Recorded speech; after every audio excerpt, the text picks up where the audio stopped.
Hello दोस्तों, आज आपका भाई आपको समझाने वाला है NCERT class 10th। NCERT class 10th जो केमिस्ट्री है, केमिस्ट्री के फर्स्ट चैप्टर यानी कि रासायनिक अभिक्रिया एवं रासायनिक समीकरण।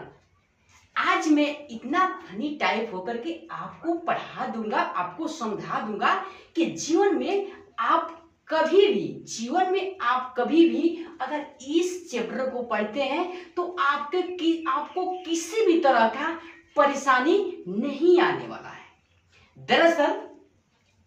दरअसल आज के इस पहले वीडियो में ही मैं आपका पूरा जो फर्स्ट चैप्टर है उसको मैं करा दूंगा। वीडियो थोड़ा सा लंबा हो सकता है, आप लोग धैर्य रखिएगा और वीडियो को स्किप करके मत देखिएगा।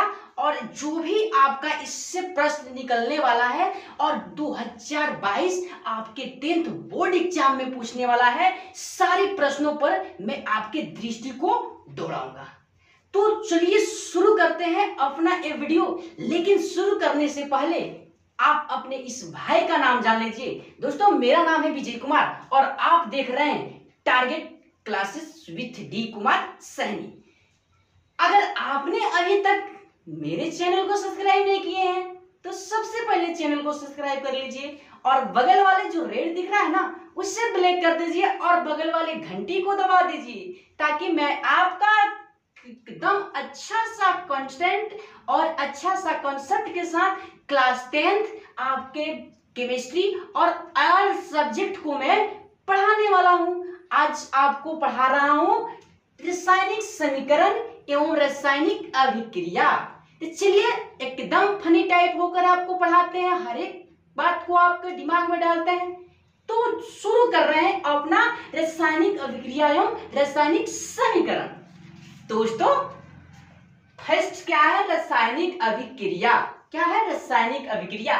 रासायनिक अभिक्रिया आप लोग देख रहे होंगे, बोर्ड पर दिख रहा होगा, घबराइएगा मत। रासायनिक अभिक्रिया होता क्या है? यानी कि जब दो या दो से अधिक पदार्थ मिलकर एक या एक से अधिक नए गुणधर्मों वाले पदार्थ का निर्माण करता है तो उसे क्या बोलते हैं? रासायनिक अभिक्रिया। फिर से एक बार समझिए, यानी कि जब दो या दो से अधिक पदार्थ मिलकर एक या एक से अधिक नए गुणधर्मों वाले पदार्थ का निर्माण करते हैं तो उससे हम क्या बोलते हैं मेरे दोस्तों? रासायनिक अभिक्रिया। अब देखिए, रासायनिक अभिक्रिया का कुछ उदाहरण में एग्जाम्पल ले आऊं, जैसे में हाइड्रोजन और प्लस ऑक्सीजन। हाइड्रोजन और प्लस ऑक्सीजन, तो हाइड्रोजन जब अभिक्रिया करेगा ऑक्सीजन से तो क्या बना देगा? यानी कि हाइड्रोजन और ऑक्सीजन जब अभिक्रिया करेंगे तो हमारा H2O यानी कि जल बनेगा।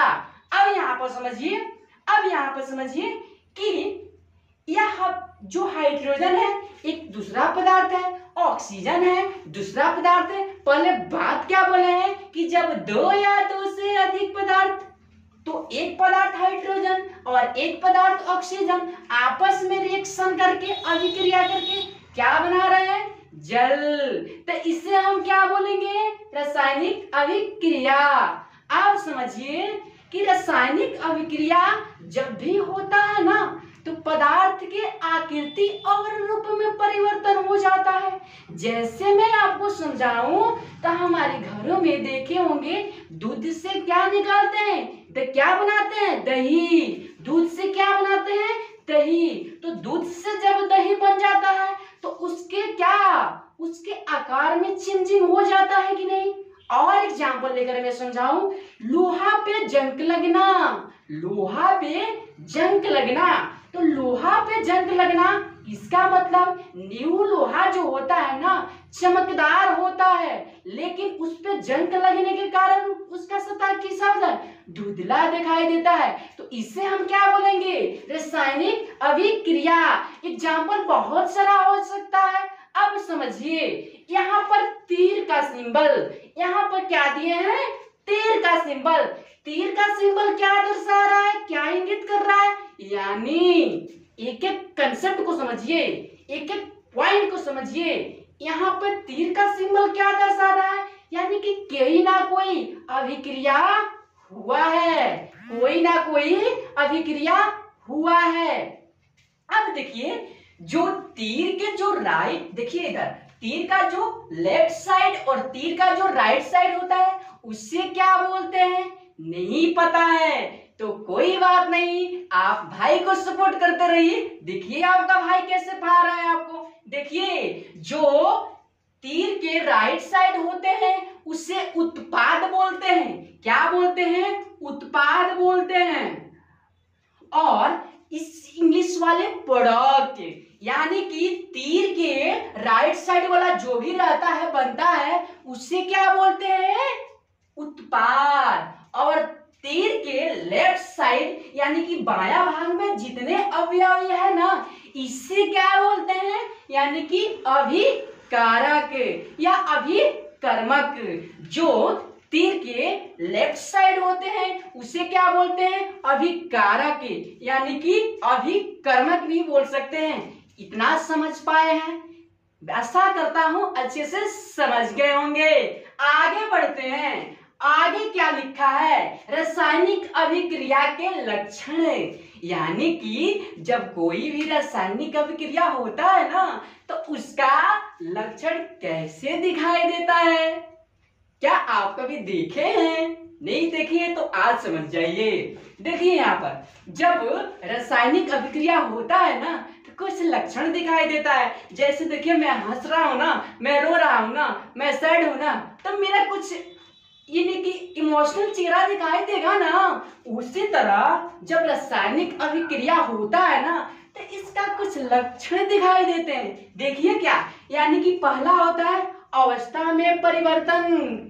ये क्या है अवस्था में परिवर्तन, दरअसल समझिए जब हमारे घरों में दादी थी ना वह दूध से जब दही जब मतलब बना रही थी तो दूध क्या था, लिक्विड फॉर्म में था और उसका आकार कैसे हो गया, दही वो भी तो क्या है, यानी कि उसके आकार में क्या हो गया, चेंजिंग हुआ कि नहीं हुआ, समझ रहे हैं। तो जब रासायनिक अभिक्रिया होता है ना तो उसके अवस्था में क्या हो जाता है, परिवर्तन हो जाता है। कहने का मतलब कोई पदार्थ अगर लिक्विड हो तो वो ठोस भी हो सकता है, गैस भी हो सकता है। बात को समझ पा रहे हैं। चलिए तो पहला कंसेप्ट क्लियर। फिर इसी तरह देखते हैं कि जब रासायनिक अभिक्रिया होता है ना तो उसके रंग में भी क्या हो जाता है, परिवर्तन। क्या हो जाता है, परिवर्तन। यानी कि यह रासायनिक अभिक्रिया के क्या है, लक्षण। जैसे एग्जाम्पल में मैं पहले बताया कि जब लोहा पे जंग लग जाता है, लोहा पे जंग लग जाता है तो लोहा का जो सतह होता है चिकना दिखाई देता है, लेकिन जैसे जंग लग जाता है तो कैसे दिखाई देता है, धुंधला। तो रंग में भी क्या हो जाता है, परिवर्तन। अब देखिए ये सबसे क्या है, तापमान में परिवर्तन। दरअसल जब रासायनिक अभिक्रिया होता है ना तो कुछ तापमान में परिवर्तन देखने को मिलता है। इसी तरह गैस का उत्सर्जन भी होता है। क्या होता है, गैस का भी उत्सर्जन होता है। जैसे देखिए हम श्वसन लेते हैं ना, यह भी एक प्रकार का क्या है, रासायनिक अभिक्रिया। समझ पाए इतना बात को, आगे बढ़े हम, आगे बढ़े। दरअसल आप देखिए हमारे दैनिक जीवन में होने वाले रासायनिक अभिक्रिया, मतलब हमारे दैनिक जीवन में कैसे कैसे रासायनिक अभिक्रिया होता है, क्या हमें दिखता है, नहीं दिखता है, लेकिन आज से दिखेगा। बस भाई को सपोर्ट कीजिए और वीडियो को ज्यादा से ज्यादा शेयर कीजिएगा, क्योंकि मैं आपका फनी होकर एकदम बेसिक तरीके से देहाती लैंग्वेज में मैं आपको केमिस्ट्री पढ़ाने का काम कर रहा हूं। अब देखिए जब हमारे दैनिक जीवन में जो रासायनिक अभिक्रिया देखने को मिलता है, पहला क्या है, भोजन का पाचन। दरअसल जब भी हम कोई भोजन खाते हैं ना, जब भी हम कोई भोजन खाते हैं, वह एक प्रकार का क्या होता है, रासायनिक अभिक्रिया ही होता है। क्या होता है, रासायनिक अभिक्रिया होता है। ये तो नहीं होता है कि जब हम भोजन खा लेते हैं तो फिर हमें भोजन मिल जाता है, नहीं होता है ऐसा। तो इसे क्या बोलेंगे, रासायनिक अभिक्रिया, भोजन का पचना। ठीक है, इसी तरह देखिए, लोहे पे जंग लगना।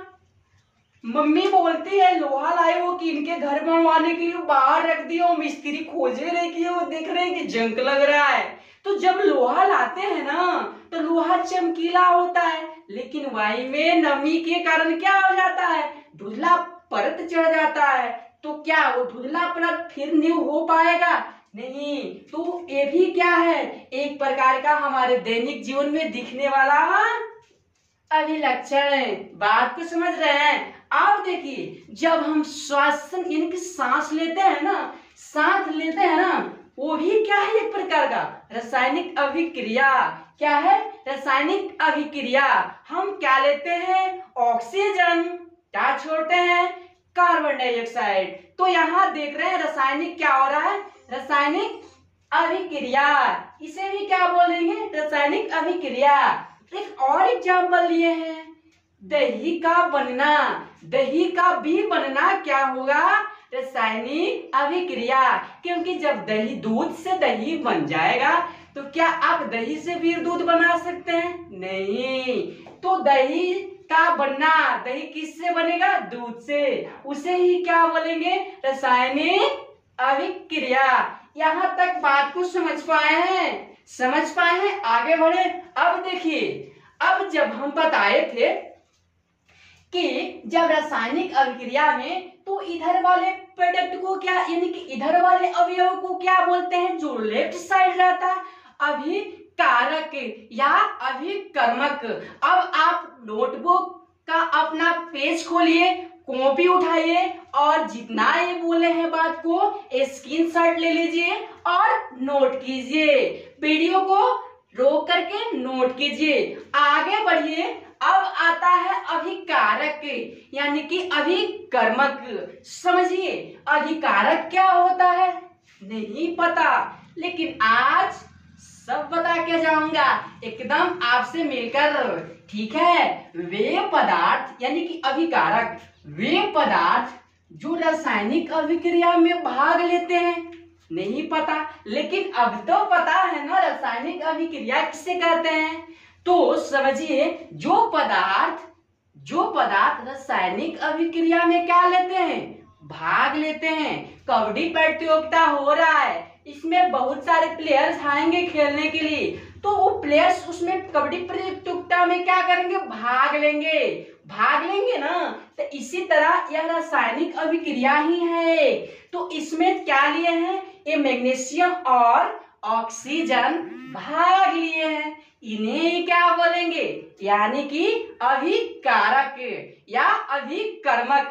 तो जो तीर सिंबल का किसी रासायनिक अभिक्रिया में तीर सिंबल का लेफ्ट साइड रहता है ना, उसे ही क्या बोलते हैं, अभिकारक। जैसे में मैग्नीशियम और ऑक्सीजन क्या कहलाएंगे, हमारे अभिकारक।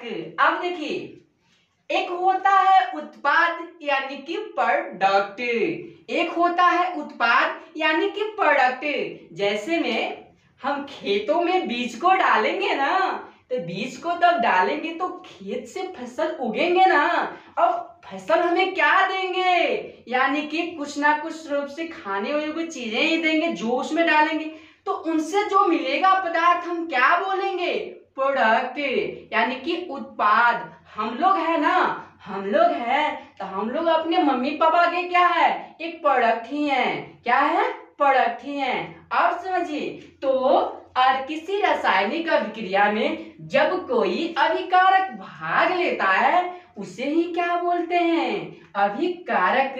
और उत्पाद यानी कि अभिकारक मिलकर जो हमें दूसरा पदार्थ देते हैं उसे क्या बोलते हैं, उत्पाद। एग्जाम्पल के लिए देख लीजिए, मैग्नीशियम प्लस O2 यानी कि ऑक्सीजन, क्या मिलकर बनाए हैं? Magnesium oxide. अब बताइए, यहाँ पे बताइए, क्या ये इक्वेशन सही लिखे हैं? नहीं। क्या नहीं? आपके ट्यूशन वाले सर पढ़ाए होंगे कि समीकरण को कैसे संतुलित किया जाता है, नहीं पता है। अब देखिए बोलेंगे कि भाई तू पढ़ा रहा है कि क्या कर रहा है, तू तो मार खाने वाला काम कर रहा है। तो आप लोग टेंशन मत लीजिए, आप लोग टेंशन मत लीजिए, मैं आप लोगों को हर एक चीज बताऊंगा। इसके लिए संतुलित समीकरण कैसे करते हैं, दरअसल बहुत बेसिक तरीके से मैं एक वीडियो को क्या कर दूंगा, अपलोड कर दूंगा। इसलिए चैनल को सब्सक्राइब करके रखिए। अब देखिए, इधर कितना है ऑक्सीजन? 2 है। इधर कितना है? 1 है। तो जब तक ये असंतुलित समीकरण है तो इसे क्या बोलते हैं? कंकाली समीकरण। यानी कि जब कोई रासायनिक समीकरण संतुलित नहीं रहता है तो उसे क्या बोलते हैं? कंकाली समीकरण। क्या बोलते हैं? कंकाली समीकरण। और कंकाली समीकरण को संतुलित करना पड़ता है। तो इधर देखेंगे तीर सिंबल के राइट साइड, लेफ्ट साइड में मैग्नीशियम कितने हैं? 1 है। इधर कितना है? 1 है। ठीक है, क्योंकि द्रव्यमान संरक्षण का नियम तो लागू करना पड़ेगा ना। तो देखिए, तो इधर 1 है लेकिन ऑक्सीजन कितना है? 2 है। इधर कितना है? 1 है। तो इसका बराबर करना पड़ेगा। तो इसमें क्या कर देंगे? मल्टीपल कर देंगे 2 से। और इधर क्या? मैग्नीशियम 2 हो गया। तो इधर भी कितना करेंगे? 2 से। अब देखिए मैग्नीशियम भी 2 हो गया, ऑक्सीजन भी 2 हो गया। दरअसल टेंशन मत लीजिए, मैं संतुलित कैसे किया जाता है इसका वीडियो इस वीडियो के बाद में अपलोड कर दूंगा। ठीक है, आगे बढ़ते हैं। अब समझिए, यहाँ तक तो कोई दुविधा नहीं हुई होगी समझने में। अब आता है रासायनिक समीकरण। अब क्या आता है? रासायनिक समीकरण। रासायनिक समीकरण क्या होता है? यानी कि रासायनिक अभिक्रिया को रासायनिक समीकरण के रूप में निरूपित किया जाता है। कहने का मतलब है, रासायनिक जो अभिक्रिया होता है ना, इसे किस रूप में व्यक्त करते हैं? यानी कि किस रूप में? रासायनिक समीकरण के रूप में। दरअसल समझिए इतना, हम लोग कहीं जाते हैं, मेरा पहचान कोई पूछता है, किसके लड़के हो, अपने पापा का नाम बताते हैं, तो ठीक वैसे ही रासायनिक अभिक्रिया को किस रूप में लिखा जाता है? दरअसल रासायनिक समीकरण के रूप में लिखा जाता है। बात समझ पा रहे हैं? ठीक है, अब देखिए रासायनिक समीकरण, यहाँ समीकरण थोड़ा जगह का कमी था। रासायनिक समीकरण के अभिकारक एवं उत्पाद के प्रतीक एवं संकेतों को लिखा जाता है। यानी कि संकेतों का उपयोग करके लिखा जाता है। दरअसल समझिए, हाइड्रोजन क्या है? एक प्रकार का एलिमेंट यानी तत्व ही है ना। तो हाइड्रोजन को शॉर्ट फॉर्म में लिखने के लिए H लगा देते हैं, यानी कि H से क्या होता है? हाइड्रोजन। उसी प्रकार सोडियम को लिखने के लिए Na लगा देते हैं, यानी कि इसका नाम पूरा हो गया सोडियम, जिसे Na लिखते हैं। तो इसका उपनाम है नेत्रियम। बात को समझ रहे हैं? तो किसी भी नाम को शॉर्ट फॉर्म में लिखने के लिए उसके संकेत का प्रयोग किया जाता है। ठीक है, उसे ही क्या बोलते हैं? रासायनिक समीकरण। प्रतीकों के लिए उसके भौतिक अवस्था को भी दर्शाया जाता है। दरअसल फिर से एक बार समझिए, यानी कि रासायनिक जो समीकरण होता है ना, रासायनिक समीकरण क्या होता है? रासायनिक अभिक्रिया को रासायनिक समीकरण के रूप में निरूपित किया जाता है। रासायनिक समीकरण के अभिकारक एवं उत्पाद को, यानी कि मान लीजिए ये अभिकारक को क्या है ना, ये उत्पाद को प्रतीक एवं संकेत। प्रतीक का मतलब यानी कि इसमें कै को है, कितना है, यानी कि मैग्नीशियम कितना है, और मैग्नीशियम जो है ना इसका संकेत क्या हो गया? Mg। इसके संकेत के उपयोग किया जाता है। और देखिए प्रतीकों के लिए उसके भौतिक अवस्था को लिखा जाता है। देख, जैसे में मैग्नीशियम प्लस ऑक्सीजन मिलकर क्या बनाए हैं? Magnesium oxide. दरअसल यहाँ पर भी कंकालीन समीकरण है, संतुलित नहीं है। इसको समझिए, यानी कि प्रतीकों के लिए उसके भौतिक अवस्था को दर्शाया जाता है। कुछ नहीं समझ पे आ रहा है, यानी कि प्रतीक का भौतिक अवस्था क्या हुआ भाई, तो समझिए, यानी कि सॉलिड। सॉलिड के मतलब ठोस, क्या, ठोस, ठीक है। इसी तरह लिक्विड यानी कि द्रव, लिक्विड यानी द्रव, और गैस यानी गैस, और इक्विसेस यानी कि क्या, कोई जलीय विलयन। तो जब कोई तत्व या पदार्थ ठोस रहता है तो उसके भौतिक अवस्था को एस से दर्शाया जाता है, और कोई पदार्थ लिक्विड रहता है तो उसकी अवस्था को किससे दर्शाते हैं, एल से दर्शाते हैं। और कोई पदार्थ मान लीजिए हाइड्रोजन ऑक्सीजन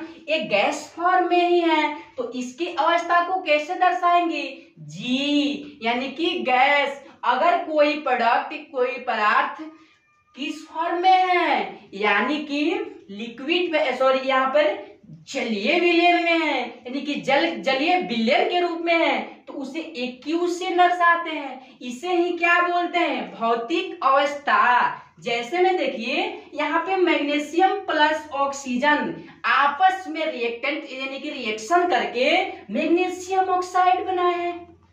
ये मैग्नीशियम का एक फीता है ना, तो मैग्नीशियम किस फॉर्म में है, यानी कि ठोस, यानी कि सॉलिड। तो इसका भौतिक अवस्था क्या होगा, यानी कि सॉलिड। क्या होगा, सॉलिड। हम बोलेंगे कि मेरा बॉडी किस फॉर्म में है, तो बोलोगे ठोस, सॉलिड। तो अगर बोले मार्कर किस फॉर्म में है, तो मार्कर किस में है, सॉलिड, यानी कि ठोस।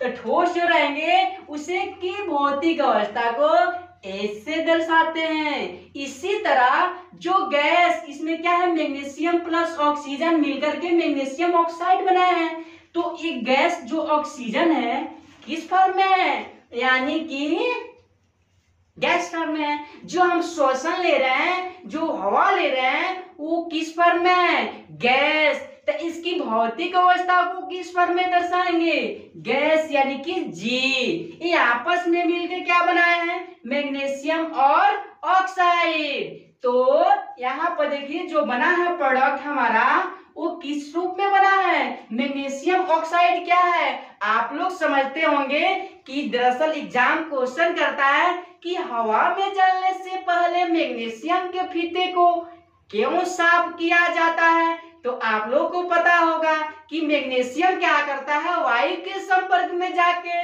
मैग्नीशियम ऑक्साइड बना लेता है। इसीलिए क्या किया है, मैग्नीशियम को हवा में जलने से पहले साफ कर लेते हैं। तो यहाँ पर मैग्नीशियम ऑक्साइड किस फॉर्म में है, किस अवस्था में है, यानी कि ठोस अवस्था में है, सॉलिड अवस्था में है। तो इसकी भौतिक अवस्था को किस रूप में दर्शाएंगे, एस, यानी कि सॉलिड। क्या इतना बात समझ पाए, आगे बढ़े। अब आता है रासायनिक अभिक्रिया के प्रकार, यानी कि type of reaction, chemical reaction, type of chemical reaction, यानी कि रासायनिक अभिक्रिया निम्नलिखित 5 प्रकार के होते हैं। ऐसे में तो रासायनिक अभिक्रिया ताप के अनुसार भी 2 प्रकार का होता है, हम आगे अभी पढ़ाएंगे उसको। तो यहाँ पर रासायनिक अभिक्रिया 5 प्रकार के होते हैं। कितने प्रकार के, 5 प्रकार के।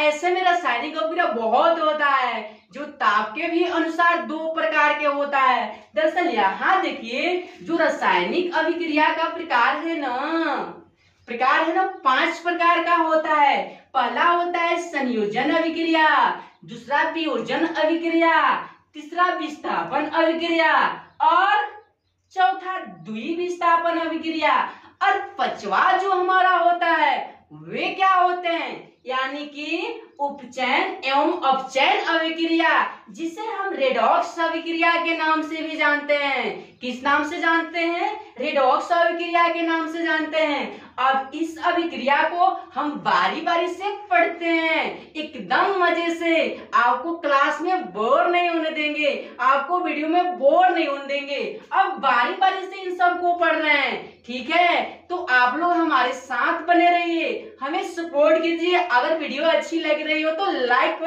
दबा दिया करिए। अब देखिए एग्जाम की दृष्टि से बार बार रेडॉक्स भी डाला जाता है, तो आइए हम बारी बारी से इसको भी समझते हैं।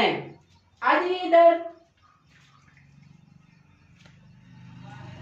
देखिए, यहाँ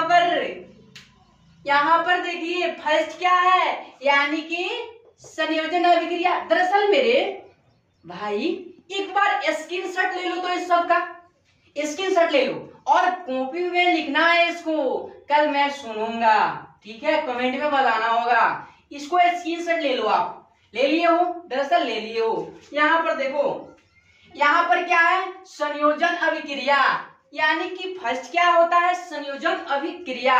संयोजन अभिक्रिया होता क्या है समझो, यानी कि इसमें संयोजन अभिक्रिया में दो या दो से अधिक अभिकारक मिलकर एक पदार्थ का क्या करते हैं, निर्माण करते हैं। यानी कि समझो, यानी कि संयोजन के मतलब क्या हुआ, संयोग करना।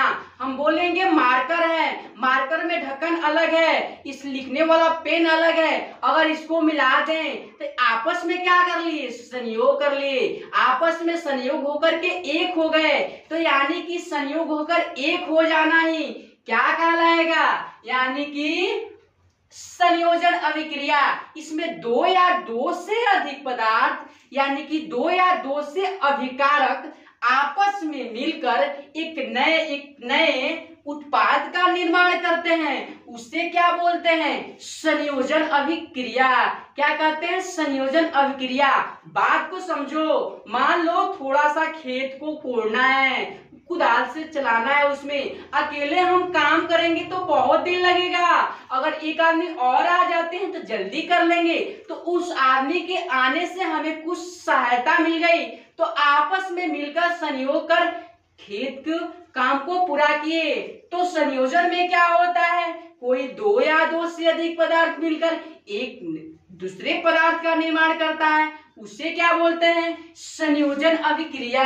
दरअसल समझो, कार्बन, एक क्या है, कार्बन, कार्बन क्या है, एक प्रकार का ईंधन, क्या है, एक प्रकार का ईंधन। कार्बन प्लस ऑक्सीजन आपस में संयोग करके क्या बना रहे हैं, कार्बन डाइऑक्साइड गैस, जो तुम लोग श्वसन के बाद छोड़ते हो, ठीक है। अब देखो, तो यहाँ पर कार्बन जो ईंधन है ना, ईंधन, ये किस फॉर्म में है, किस अवस्था में है, ठोस अवस्था, सॉलिड अवस्था। तो इसको किस रूप में लिखेंगे, एस, इसकी अवस्था को किसे दर्शाएंगे, एस प्लस ऑक्सीजन। ऑक्सीजन यहाँ पर किस फॉर्म में है, किस अवस्था में है, गैस, तो इसे किस फॉर्म में दर्शाएंगे, जी, यानी कि गैस। आपस में मिलकर के क्या बनाए हैं, CO2, यानी कि कार्बन डाइऑक्साइड। तो ये कार्बन डाइऑक्साइड एक प्रकार का क्या है, गैस। बात को समझ रहे हैं, तो गैस, इसे किस रूप में दर्शाएंगे, जी, इतना समझ पाए हैं। फिर देखिए H2, H2 क्या है, दाता। हाइड्रोजन को क्या बोलते हैं, दाता, दान देने वाले दाता। तो हाइड्रोजन क्या है, गैस फॉर्म में है, तो इसे जी दर्शाएंगे, जी से लिखेंगे इसकी अवस्था को। और ऑक्सीजन भी क्या है, जो हम श्वास में लेते हैं, यानी कि गैस, तो इसको किस में दर्शाएंगे, यानी कि जी। बात को समझ रहे हैं, ये दोनों अभिकारक हाइड्रोजन और ऑक्सीजन आपस में मिलकर क्या बनाए हैं, H2O, यानी कि जल, जल ही जीवन है। बात को समझ रहे हैं, हम लोग जल का यूज पीने योग्य, फसल, कुछ सिंचाई करने, सभी कामों में करते हैं, ठीक है। इतना समझ पाए, संयोजन अभिक्रिया समझ पाए कि जिसमें दो या दो से अधिक पदार्थ आपस में संयोग करेंगे, तो उससे क्या बोलेंगे, संयोजन अभिक्रिया। और भी इसका एग्जाम्पल हो सकता है, दो मिलेगा एक बनाएगा, उससे क्या बनेंगे, संयोजन। अब बढ़िए, दूसरा क्या है मेरा, वियोजन अभिक्रिया। क्या है, वियोजन अभिक्रिया। तो वियोजन अभिक्रिया क्या होता है, ठीक संयोजन का उल्टा होता है, यानी कि इनमें एक अभिकारक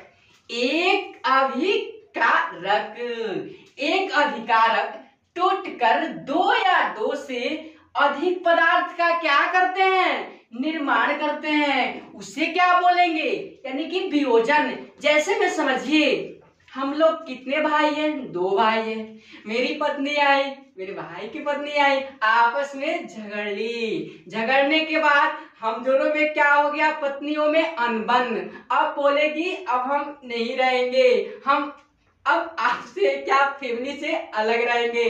तो फैमिली में क्या पड़ जाएगा? फूट। जब फैमिली एक था तो सभी लोग एक ही तरह रह रहे थे, लेकिन अब उसमें फूट पड़ गया तो अलग अलग 2 भाई हो जाएंगे ना। तो इसी तरह देखिए, यानी कि क्या होता है इसमें एक अभिकारक। अभिकारक क्या होता है? यानी कि जो रसायन तीर सिंबल के लेफ्ट साइड रहते हैं, यानी कि बायां भाग में रहते हैं, उसे क्या बोलते हैं? अभिकारक। तो वियोजन अभिक्रिया में एक अभिकारक टूटता है तो 2 या 2 से अधिक उत्पाद का निर्माण करता है। देखिए जैसे कैल्शियम कार्बोनेट, कैल्शियम कार्बोनेट, यहाँ पर कैल्शियम कार्बोनेट क्या है? यानी कि चूना पत्थर। क्या है? चूना पत्थर। क्या है? चूना पत्थर। और ये उष्मा की उपस्थिति में टूटकर कौन? कैल्शियम कार्बोनेट उष्मा की स्थिति में टूटकर क्या बना दिया है? यानी कि कैल्शियम ऑक्साइड और ऑक्सीजन। क्या बनाया है? कैल्शियम ऑक्साइड और ऑक्सीजन। यहाँ पर कैल्शियम ऑक्साइड क्या है? तो बोलिएगा बुझा हुआ चूना। क्या है? बुझा हुआ चूना। क्या है? बुझा हुआ चूना किस फॉर्म में है? ठोस, सॉलिड। यानी कि एक अभिकारक कैल्शियम कार्बोनेट उष्मा की उपस्थिति में टूट गया, भाई भाई में फूट गया, 2 भागों में क्या हो गए? बट गए। तो एक बन गया कैल्शियम ऑक्साइड और दूसरा क्या बना? ऑक्सीजन, जो गैस फॉर्म में है। और CaO यानी कि कैल्शियम ऑक्साइड को क्या बोलते हैं? बुझा हुआ चूना। एग्जाम क्वेश्चन करता है कि बुझे हुए चूने का रासायनिक फॉर्मूला बताइए, तो क्या होगा? CaO। समझ रहे हैं? अब देखिए यहाँ पर जो वियोजन अभिक्रिया होता है ना, तो यह 3 प्रकार का होता है। जैसे में फैमिली का झगड़ा अगर आपस में ही नहीं सलटेगा ना, तो उसे घर से बाहर ले जाना पड़ता है। तो उसी तरह वियोजन अभिक्रिया भी कितने प्रकार के होते हैं? यानी कि 3 प्रकार के होते हैं। ठीक है? कितने प्रकार के होते हैं? 3 प्रकार के होते हैं। पहला होता है उष्मीय वियोजन, दूसरा होता है विद्युत वियोजन और तीसरा क्या होता है? प्रकाशीय वियोजन। यानी कि प्रकाशीय वियोजन बारी बारी से समझ लेते हैं क्या होता है, क्योंकि मैंने पहले बोल दिया है आपको फनी के जैसा पढ़ाऊंगा। जो एक बार आप देख लेंगे इस वीडियो में, तो जीवन में कभी भी संकट का सामना इस चैप्टर को पढ़ने में नहीं होगा। ठीक है? समझिए पहला, यानी कि उष्मीय वियोजन क्या होता है? अभिकारक को उष्मा के द्वारा क्या किया जाता है? वियोजित। अगर कोई व्यक्ति घर से ऐसे नहीं जाते हैं तो जबरदस्ती क्या किया जाता है? जाओ जाओ। तो इसमें क्या होता है? इसमें जो भी अभिकारक रहते हैं ना, उसमें उष्मा के द्वारा वियोजित किया जाता है, किसी ना किसी रूप से टेम्परेचर के द्वारा। ठीक है? जैसे समझिए, यहाँ पे समझिए, हम इसका एग्जाम्पल दे रहे हैं कि कैल्शियम कार्बोनेट था ना, वो यानी कि चूना पत्थर, चूना पत्थर को जबरदस्ती उष्मा दे करके इसे कितने भागों में वियोजित किए हैं? 2 भागों में किए हैं। पहला क्या मिला है? कैल्शियम ऑक्साइड यानी कि बुझा हुआ चूना। और दूसरा क्या मिला है हमारा? ऑक्सीजन। दूसरा क्या मिला है? ऑक्सीजन। उसे ही क्या बोलेंगे? क्या बोलेंगे? यानी कि उष्मीय वियोजन, जिस अभिकारक को उष्मा देकर के भगाया जाता है, भाग भाग भाग भाग भाग, तो उसे क्या बोलेंगे? उष्मीय वियोजन। बात को समझ रहे हैं? सेकंड देखिए, सेकंड क्या होता है? विद्युत वियोजन। अब विद्युत क्या होता है? जब कभी करंट मारा है ना उसे क्या बोलेंगे, विद्युत। तो कुछ वियोजन ऐसे भी होते हैं जो विद्युत के द्वारा वियोजित होते हैं, जो अभिकारक विद्युत के द्वारा वियोजित होता है। अब समझिए कि विद्युत वियोजन क्या होता है, यानी कि जब अभिकारक को विद्युत धारा द्वारा वियोजित किया जाता है, यानी कि जब अभिकारक को विद्युत धारा के द्वारा वियोजित किया जाता है उसे क्या बोलेंगे, विद्युतीय वियोजन।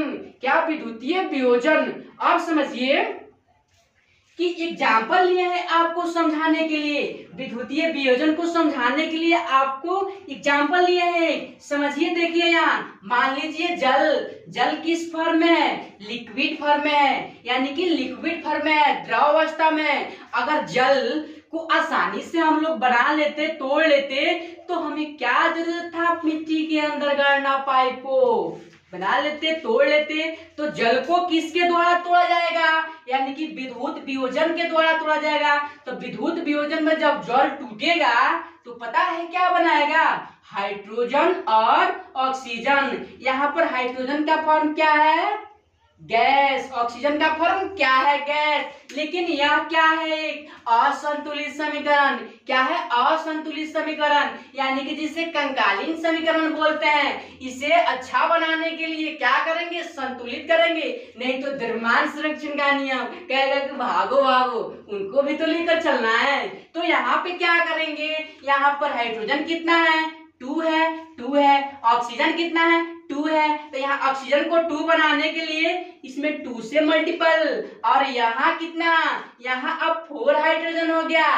तो 3 सिंबल के राइट साइड भी कितना करेंगे, 4 ही करेंगे। तो इसमें 2 से मल्टीपल करेंगे। आप लोग को गुस्सा आता होगा कि आपने तो संतुलित करने को बताया ही नहीं है और कैसे बता रहे हैं। तो मैं आपके इस समस्या को जरूर सॉल्व करूंगा। अगला वीडियो आपका इसी का ही रहने वाला है। बात समझ रहे हैं। अब देखिए, तीसरा जो वियोजन होता है वो प्रकाशीय वियोजन होता है। कौन वियोजन होता है, प्रकाशीय वियोजन होता है।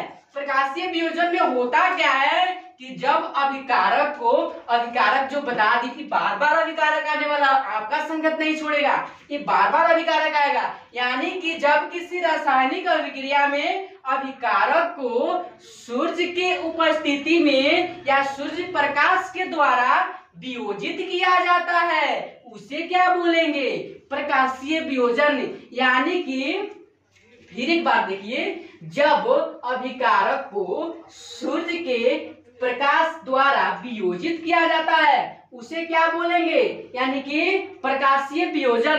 बात को समझ रहे हैं। अब देखिए यहाँ पर AgCl यानी कि सिल्वर क्लोराइड, इसका नाम क्या होगा, सिल्वर क्लोराइड। क्या होगा, सिल्वर क्लोराइड। सिल्वर क्लोराइड को प्रकाश यानी कि सूर्य प्रकाश की उपस्थिति में जब इसे जबरदस्ती वियोजित करेंगे तो किस रूप में बचेगा, यानी कि सिल्वर, और किस रूप में बचेगा, क्लोरीन, क्लोराइड। किस रूप में, क्लोराइड। तो यह क्या कहलाएगा, उसमें प्रकाशीय वियोजन। ठीक है, अगला देखते हैं। तब तक लिए आप सभी इस जितना भी हम समझाए हैं इसका स्क्रीनशॉट ले लीजिए। इसका क्या करिए, स्क्रीनशॉट ले लीजिए। और आगे हम फिर पढ़ रहे हैं अभी विस्थापन अभिक्रिया। ठीक है, तो दोस्तों देखिए, जैसा कि हमने पढ़ लिया था संयोजन अभिक्रिया, वियोजन अभिक्रिया और विस्थापन अभिक्रिया को अगले वीडियो में हम बताएंगे कल, क्योंकि आप लोग को भी टाइमिंग देखना है ना, तो वीडियो थोड़ा लंबा हो गया है। पहले ही स्टार्टिंग में भी बोले थे। तो अगर आपको हम कल क्या पढ़ेंगे, विस्थापन अभिक्रिया पढ़ेंगे, इसी तरह द्विविस्थापन पढ़ेंगे, इसी तरह उपचयन अपचयन, और इसी तरह ले जाएंगे यानी कि संक्षारण क्या होता है, उसके बाद विक्रिय गंधिता पर खत्म हमारा ये चैप्टर। ठीक है, तो थोड़ा सा बचा है जो आपका टॉपिक है, इसको मैं कल कवर करा दूंगा। अगर वीडियो अच्छी लगी हो तो भाई के लिए तो लाइक कीजिए और वीडियो को ज्यादा से ज्यादा शेयर कीजिए, और आप लोग हमारे साथ जुड़िए। और आपने टारगेट क्लासेस इस चैनल को अगर नहीं किया है सब्सक्राइब, तो सब्सक्राइब कीजिए, क्योंकि आपके बोर्ड एग्जाम के लिए मैं पढ़ा रहा हूं। आपको बहुत ही हेल्पफुल मिलेगा अगर रेगुलर मेरा क्लास देखते हैं तो। तब तक के लिए इतना ही। जय हिंद, जय भारत।